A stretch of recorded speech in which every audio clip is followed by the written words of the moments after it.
Essayez de vous rappeler, c'est quoi votre tout premier souvenir ? Et que se passe-t-il quand on oublie trop ? Tous les êtres vivants apprennent-ils de la même façon ? Comment les machines gardent-elles autant de données en mémoire ? Et les cellules, elles ont une mémoire elles aussi ?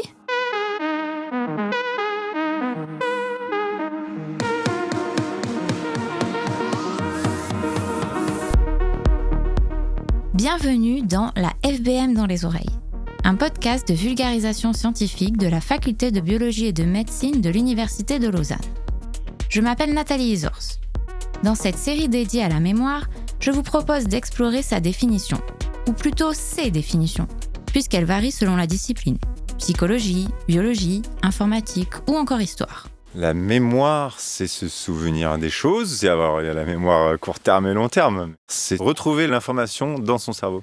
Ce sont toutes les choses dont on se rappelle, les choses lointaines, les choses proches. La mémoire, c'est le petit tiroir de notre tête qui permet de ranger tous nos souvenirs. Et quand on a besoin de s'en souvenir, on rouvre le petit tiroir. La mémoire, c'est ce... Je sais pas. La mémoire, c'est ce qui permet à chacun des individus de voyager dans le temps, c'est-à-dire voyager mentalement dans le temps, dans le passé, dans le présent et dans le futur. Ça permet en fait l'identité de la personne sur la base de ce qui s'est produit dans notre passé. Et il y a plusieurs systèmes de mémoire. Il y a plusieurs régions cérébrales responsables aussi de cette mémorisation. Et en plus des régions cérébrales, il y a un niveau plus cellulaire d'enregistrement des informations.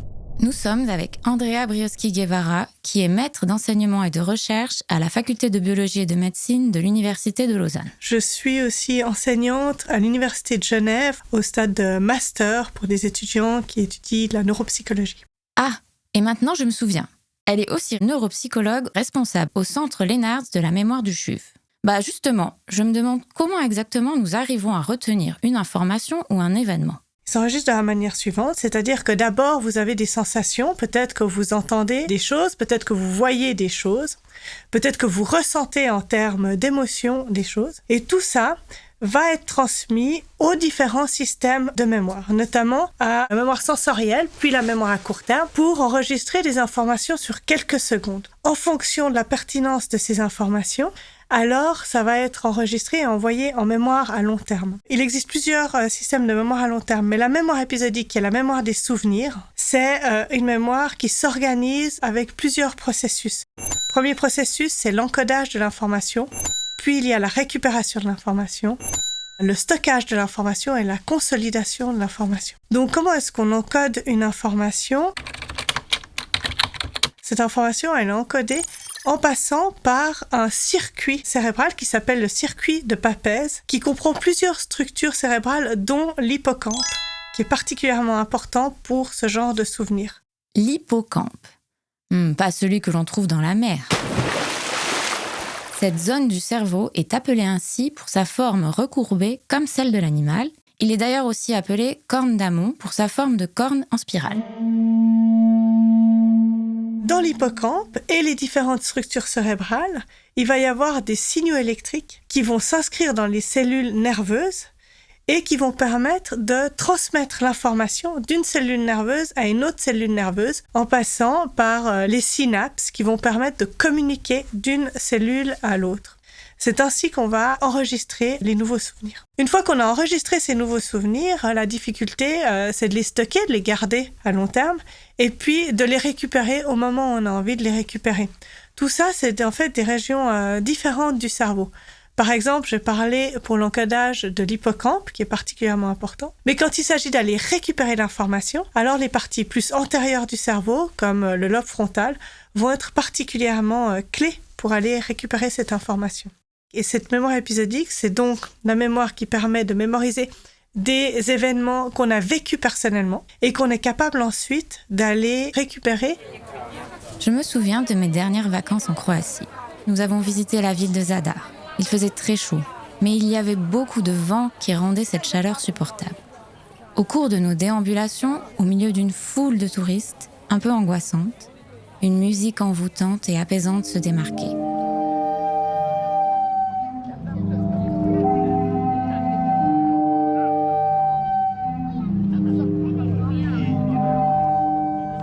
c'était l'orgue marin de Zadar. Tout ça, c'est un souvenir très détaillé qui est vécu personnellement. Quelque part, on est acteur dans ce souvenir. Quand on se le rappelle, on peut le situer dans le temps et dans l'espace. Il y a aussi les émotions, il y a des détails qui sont particulièrement importants. Et ce système de mémoire qu'on appelle la mémoire épisodique, il s'oppose à la mémoire sémantique. En médecine, comment appelle-t-on l'injection dans la veine d'un malade ? La transfusion. Ah oui. Et là, la mémoire sémantique, c'est typiquement la mémoire des concepts, la mémoire des connaissances générales sur le monde. Par exemple, c'est de savoir que Paris est la capitale de la France. Probablement que personne ne sait quand est-ce qu'il a appris que Paris était la capitale de la France. Personne ne sait ce qu'il a ressenti au moment où il a appris que Paris était la capitale de la France. Quelque part, c'est une information que vous avez dans votre cerveau, que vous avez mémorisée, et c'est un concept, mais il est dénué de toute émotion, en fait. On l'a quelque part extrait du moment de l'encodage. Il en va de même avec les dates des guerres mondiales, mais on ne sait pas quand est-ce qu'on a appris que la Deuxième Guerre mondiale était en 39 et 45. Par contre, on sait que ce sont ces dates-là. Donc là, vous voyez, vous avez déjà deux systèmes de mémoire. Le système de mémoire épisodique, qui est le système de mémoire des souvenirs. En quelque sorte, si on dit « je me souviens de mes vacances dans les Açores ». Et il y a l'autre système de mémoire à long terme, qui est la mémoire sémantique. Et là, c'est plutôt « je sais ». Je sais que Paris est la capitale de la France. Il y a déjà une distinction entre les deux. De manière intéressante, ces deux mémoires, c'est des systèmes de mémoire explicites, c'est-à-dire qu'on peut les verbaliser, on peut les expliquer. Et il y a un autre système de mémoire à long terme qu'on appelle la mémoire procédurale. C'est la mémoire qui est utile, par exemple, quand vous apprenez à faire du vélo. Si par exemple vous essayez d'enseigner à votre enfant de faire du vélo, eh bien probablement vous allez lui dire « mets-toi sur ce vélo, tu pédales » et l'enfant va trouver son équilibre. Probablement que vous n'allez pas lui donner un cours de physique quantique pour lui expliquer comment est-ce qu'il va pouvoir pédaler et tenir en équilibre. Si un photon est émis vers un écran percé de 2 fentes et que chaque fente est observée, il ne passera pas par les 2 fentes. Par contre, il ne sera pas capable d'expliquer exactement ce qu'il fait pour tenir sur son vélo. Ça, c'est une mémoire de l'action et c'est la mémoire procédurale. C'est aussi d'autres circuits cérébraux. La mémoire procédurale, c'est une mémoire qui s'inscrit plutôt dans les circuits sous-corticaux et dans le cervelet, alors que la mémoire sémantique, la mémoire épisodique, c'est plus cortical. Je me souviens plus de la phrase « ça doit être un coup de mémoire à court terme ». Et la mémoire à court terme, c'est quoi ?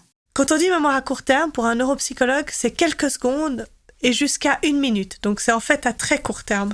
La mémoire à court terme, en fait, elle est particulièrement importante dans l'apprentissage du langage, dans le raisonnement, dans la compréhension, dans toutes les fonctions cognitives et également dans la mémoire.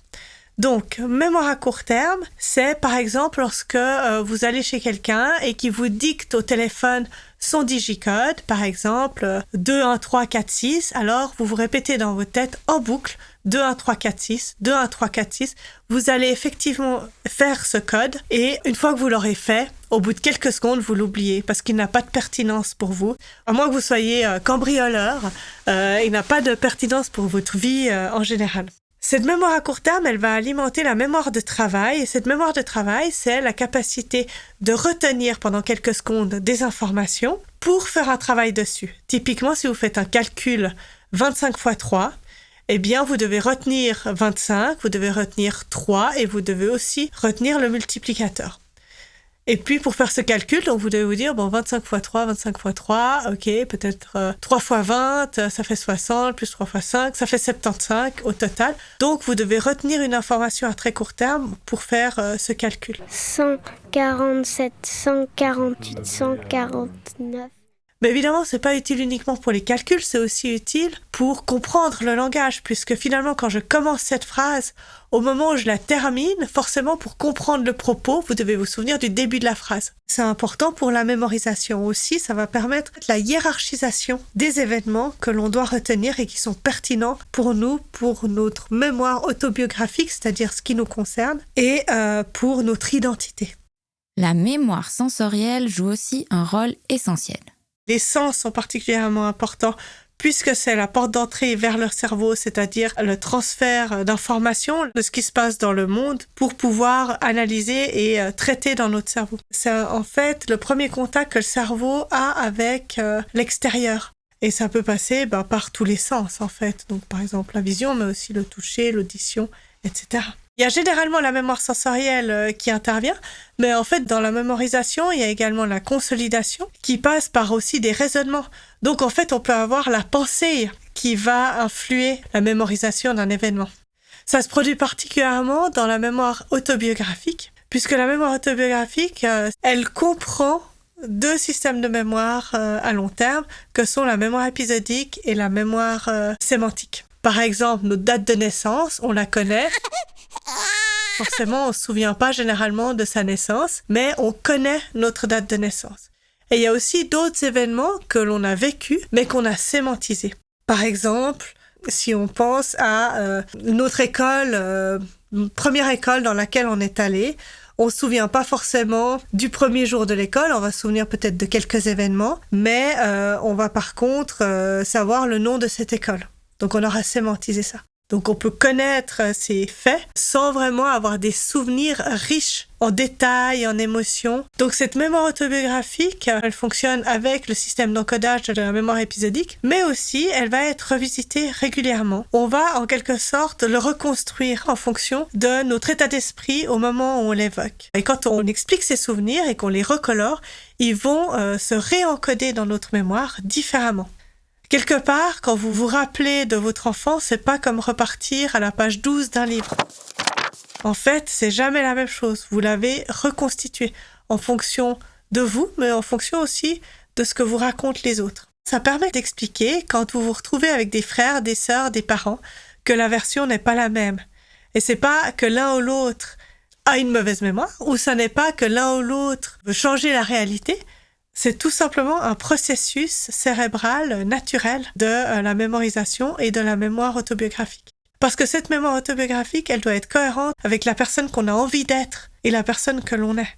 La mémoire autobiographique, c'est une mémoire reconstructive. Ah, voilà pourquoi avec mon frère, on n'a jamais la même version de l'histoire du lancer de couteau. C'était un couteau à bourron. Franchement, rien de bien dangereux. Et rien à voir avec la fois où il m'avait vraiment énervée et que j'ai dû lui planter un stylo dans le bras. Que de bons souvenirs! Ah, que ça fait du bien de se replonger dans son passé. Donc effectivement, la mémoire, elle nous permet de voyager dans le temps. On a l'habitude de parler de mémoire comme si on parlait toujours du passé. Mais en définitive, la mémoire, elle concerne le passé, le présent et le futur. Ces événements que l'on a vécus, ils construisent notre présent, mais cette personne de maintenant, elle doit être capable de se projeter dans le futur. Donc il faut en fait connaître son passé, connaître qui on est pour faire des projections dans le futur qui sont réalistes. Et puis, il y a aussi ce qu'on appelle la mémoire prospective. C'est finalement exactement la situation quand vous êtes chez vous, que vous allez à la cave pour chercher une bouteille de vin, par exemple, et que vous arrivez à la cave, vous savez plus ce que vous allez chercher. En fait, vous avez projeté dans un futur proche une action que vous allez devoir faire. Donc ça, c'est la mémoire prospective, qui est encore un petit peu différente de la mémoire du futur. Non, c'est impossible. Je viens de te renvoyer dans le futur. Oui, je sais, vous m'avez aidé à retourner dans le futur, mais me revoilà. Je suis de retour du futur. J'ai des souvenirs de quand j'étais petit. En fait, je me souviens, ou alors j'ai une image parce qu'on me l'a raconté. Des fois, t'arrives pas à savoir si c'est une mémoire reconstruite. Je pense que j'avais 3 ou 4 ans, je jouais au foot avec mon frère et j'ai balancé le ballon par-dessus le grillage en barbelé. Et mon frère, pour aller chercher, est passé par-dessus et s'est ouvert la jambe sur le barbelé. Et je revois encore le sang et tout. Je me souviens d'avoir rencontré une copine à la petite piscine à Jure-les-Pins, là où j'allais en vacances. Je devais avoir 4 ans. Dès notre plus jeune âge, on apprend beaucoup de choses. C'est un certain type de mémoire. Les bébés vont apprendre à reconnaître des odeurs, à reconnaître des voix, par exemple, les voix de la maman, du papa, différents langages, différents accents. Donc ça, c'est toutes des informations qui sont mises en mémoire, qui ne sont pas forcément accessibles explicitement, mais qui vont avoir une influence sur notre fonctionnement. La voix que vous venez d'entendre est celle de Pierre Lavenet, je suis professeur de neurosciences à l'Institut de psychologie de la Faculté des sciences sociales et politiques de l'UNIL. Il nous parle de la mémoire des enfants et des informations que les bébés peuvent retenir. Alors, un bébé, pas grand-chose, justement. Quand on parle de mémoire, il y a plusieurs étapes qu'on doit considérer. Est-ce que vous vous souvenez de ces étapes? Parce que moi, pas du tout. C'est un peu le comble pour un épisode qui parle de mémoire, non? Premièrement, l'étape d'encodage, qui est donc la mise en mémoire de l'information. Ensuite, il y a le maintien de cette information. et ensuite la récupération de cette information. Donc, il faut bien distinguer ces 3 aspects pour pouvoir comprendre ce qui se passe au niveau du développement de la mémoire. La première chose à faire, c'est déjà comprendre l'encodage. À partir de quel âge est-ce que les enfants sont capables de mémoriser telle ou telle information déjà sur le court terme? Ce sur quoi nous avons travaillé dans le laboratoire en particulier, c'est la question d'encodage. En travaillant sur des composants de la mémoire épisodique, qui est la composante spatiale, donc le où est-ce qu'on se trouve. Et puis, il y a encore d'autres composants qui sont la composante temporelle, le quand, comment est-ce qu'il se distingue d'un autre événement au niveau temporel, et puis le quoi, qui est l'événement lui-même. Si on parle de la composante spatiale, de l'espace, c'est uniquement à partir de 2 ans, donc 24 mois, que les enfants sont capables de créer des représentations de l'espace autour d'eux qui vont être intégrées dans ces mémoires épisodiques. Alors, pour l'aspect temporel, pour les mémoires épisodiques, c'est légèrement plus tard.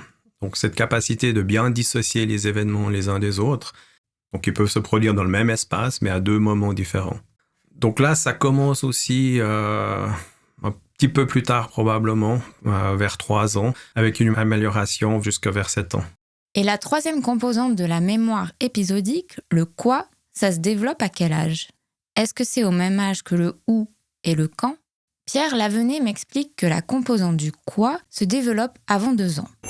Donc si on récapitule, l'enfant est d'abord capable de distinguer les objets, les sujets, le fameux quoi, puis, à partir de l'âge de 2 ans, les enfants peuvent se repérer dans l'espace. Et enfin, vers 3 ans, ils commencent à apprendre le quand, la temporalité des événements. Pour le démontrer, le groupe de Pierre Lavenet a mené des expériences. Dans le laboratoire, on a une expérience qui est une chasse au trésor. C'est des petites friandises qu'on va cacher sous des gobelets en plastique et puis on va demander aux enfants de les retrouver. Donc on n'a pas besoin d'utiliser du verbal, on peut simplement leur montrer que la friandise est cachée à un endroit. Et ensuite, on a plusieurs emplacements sous lesquels pourraient se trouver ces friandises, mais la friandise est toujours au même endroit. Et en fait, les enfants vont pénétrer dans la pièce chaque fois par des endroits différents, par des portes différentes. Et c'est cette capacité à trouver cet emplacement qui est une représentation de l'espace fondamentale pour la mémoire épisodique. Le premier âge auquel on observe cette capacité, c'est 24 mois, de manière fiable. Donc l'appartement, tu te souviens? Oui. C'était comment? La porte, elle était verte. Si je reprends l'exemple des gobelets, donc les gobelets qu'on utilise sont tous de la même couleur. Donc on ne peut pas déterminer où se trouve la friandise avec un indice visuel qui nous permettrait de voir l'emplacement particulier. Et par contre, on peut aussi mettre une condition dans laquelle on cache la friandise toujours sous un gobelet de couleur. Donc avec une couleur rouge, par exemple.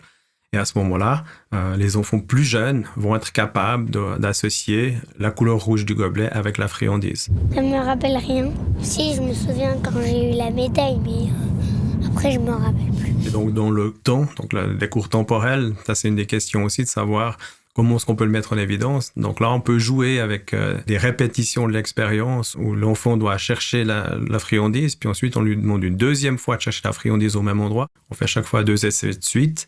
Et là, on peut, en fonction des erreurs qui sont commises par les enfants, déterminer s'ils sont capables de discriminer les différents essais. Finalement, les erreurs qu'ils vont commettre chez les plus jeunes, ça sera les erreurs temporelles. Ils vont se tromper, ils vont pas se rappeler que c'était cet essai-là et non pas l'essai précédent. Les enfants plus âgés, vers 5-6 ans, on voit qu'ils font plus ces erreurs temporelles. Donc, ils seront capables de bien discriminer, de bien distinguer ce qu'on appellera un épisode, l'épisode 1 de l'épisode 2, ils seront capables de distinguer les événements. On a parlé de l'encodage de l'information chez les enfants, mais qu'en est-il des 2 autres étapes? C'est-à-dire le maintien et la récupération de cette information qui sont aussi importantes dans le processus de mémorisation. La question est de savoir pendant combien de temps on maintient cette information, puis est-ce qu'on est capable de la retrouver. Et donc là, il y a quelques laboratoires qui s'intéressent à ces questions-là et qui montrent qu'effectivement, chez les jeunes enfants, on peut avoir des mémoires épisodiques qui durent quelques semaines, quelques mois, mais qu'on ne retrouvera pas chez l'adulte. Donc là, c'est probablement expliqué par le fait que le cerveau est encore trop plastique, c'est-à-dire qu'il change trop. Donc c'est intéressant pour l'apprentissage, mais en même temps, ça permet aussi de réécrire par-dessus ce qu'on a déjà mémorisé. Donc on efface ce qui existe déjà. Souvenirs d'enfance. Alors moi, j'ai une très mauvaise mémoire. J'ai plutôt des souvenirs de ce qu'on m'a raconté ou des photos que j'ai vues. Mais j'ai pas vraiment de souvenirs moi-même de la petite enfance, je crois. Tu t'en souviens de quand t'étais bébé? Non. Non, je me souviens pas. Ça n'est pas toujours facile de se rappeler d'épisodes de son enfance. Pour décrire ce phénomène, les scientifiques emploient les termes d'amnésie infantile. Ça me rappelle un livre de Michel Bussy que j'ai lu il y a plusieurs années. Il s'appelle Maman a tort et raconte comment une mère tente d'empêcher que son enfant de 3 ans ne l'oublie. Alors, l'amnésie infantile est définie par rapport aux adultes. Donc, c'est vraiment par rapport à notre mémoire en tant qu'adulte et non pas à la mémoire des enfants. Il y a cette mémoire épisodique ou autobiographique qui est la mémoire des événements de notre propre vie. Et c'est cette mémoire-là dont on parle quand on parle d'amnésie infantile. C'est cette incapacité à se souvenir des événements de notre propre vie avant 3 ou 4 ans. Comment on peut expliquer ça ? Quelles sont les raisons de cet oubli ? Alors, les explications les plus solides maintenant à l'heure actuelle, c'est les explications neurobiologiques en lien avec le développement des structures cérébrales qui sous-tendent ces mémoires chez l'adulte. Donc, il y a une structure en particulier qui s'appelle l'hippocampe, qui joue un rôle central pour ce type de mémoire chez l'adulte et qui a un développement relativement lent pendant les 8 premières années de la vie. On a peu d'informations quantitatives ou fonctionnelles sur le développement de l'hippocampe chez l'humain, mais par contre, en tirant des parallèles avec les modèles animaux, donc une chose qu'on sait chez l'humain, c'est qu'au niveau volumétrique, donc on peut mesurer la taille de cette structure cérébrale avec de l'IRM, donc l'imagerie par résonance magnétique, et on sait que la taille de l'hippocampe devient comme celle de l'adulte vers environ 8 ans. Pour vous faire une idée, c'est à peu près la taille d'un pouce. Donc c'est pas très gros. Et chez le nouveau-né, on est à peu près entre 50 et 60% de cette taille. Donc c'est un changement relativement important sur les 8 premières années qui cache en fait des changements au niveau cellulaire qui sont les plus importants pour nous en tant que neurobiologistes pour essayer de comprendre comment ces processus vont contribuer au processus de mémoire. Donc on trouve déjà les neurones qui constituent cette structure, mais par contre, ils ne fonctionnent pas forcément comme chez l'adulte. Est-ce que ça veut dire que chez les enfants de moins de 8 ans, le processus de mémorisation ne marche pas ? Alors, c'est fonctionnel dans le sens que ces neurones vont garder une trace de ce qui s'est passé. Par contre, ça ne l'est pas dans le sens qu'on ne va pas pouvoir réactiver ces neurones de manière naturelle, simplement avec des indices de rappel. Donc, il y a une trace, oui, mais elle ne fonctionne pas comme chez l'adulte. Ça ne veut pas dire qu'il n'y a rien qui se passe. Je me demande si mieux comprendre l'amnésie infantile pourrait aider à mieux comprendre les problèmes de mémoire chez l'adulte. Probablement pas, parce que ce ne sont pas les mêmes mécanismes. Donc les amnésies qui arrivent plus tard dans la vie, c'est aussi des dysfonctionnements de cette même région, donc principalement l'hippocampe, avec quelques régions qui sont attachées. Mais là, on travaille ensuite avec un cerveau qui s'est développé normalement. Et une fois qu'il s'est développé, on a peut-être certaines régions qui sont lésées, ou certaines cellules qui ne fonctionnent pas correctement, comme dans Alzheimer. Et donc on sait que le système va être perturbé, mais ça ne sera pas forcément pour les mêmes raisons que ce qu'on voit pendant le développement normal. Les problèmes de mémoire chez l'adulte, ça, ce sera le sujet d'un prochain épisode de cette série. Mais en attendant, j'ai bien compris que la mémoire des enfants est vraiment un type de mémoire en soi parmi tous les autres types de mémoire. D'ailleurs, savez-vous comment l'existence des différents types de mémoire a été révélée ? Cela vient notamment de l'histoire du patient appelé HM. Certains patients avec des lésions cérébrales avaient un système de mémoire qui était préservé et l'autre qui ne l'était pas. Andrea Brioschi-Guevara, neuropsychologue.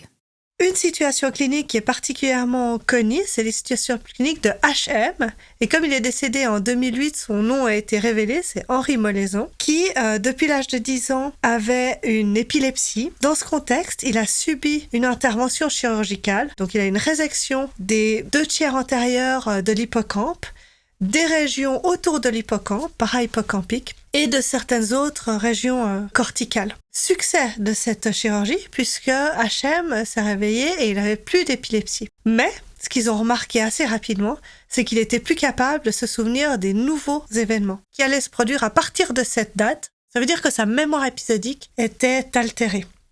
En revanche, la mémoire à court terme était préservée. Ils ont déduit que comme ils avaient réséqué l'hippocampe et qu'il avait des difficultés de mémoire épisodique, ça voulait dire finalement que l'hippocampe était nécessaire pour la mémorisation des souvenirs. Ça a été une grande curiosité intellectuelle et scientifique.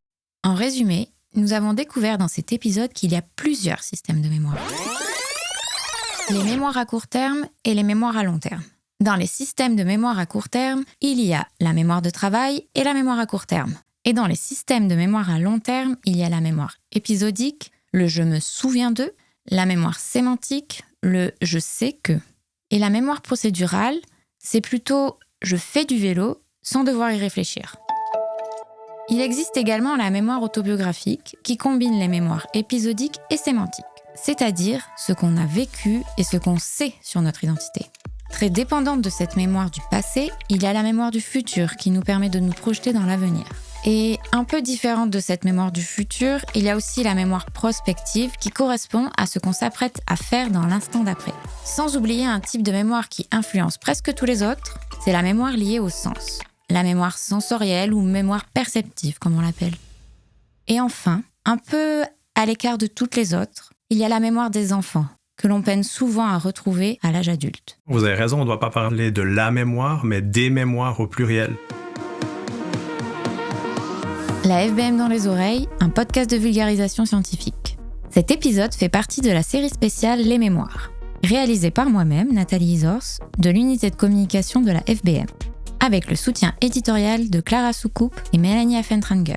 Musique du générique par Attrick. Mixage par Julien Maté.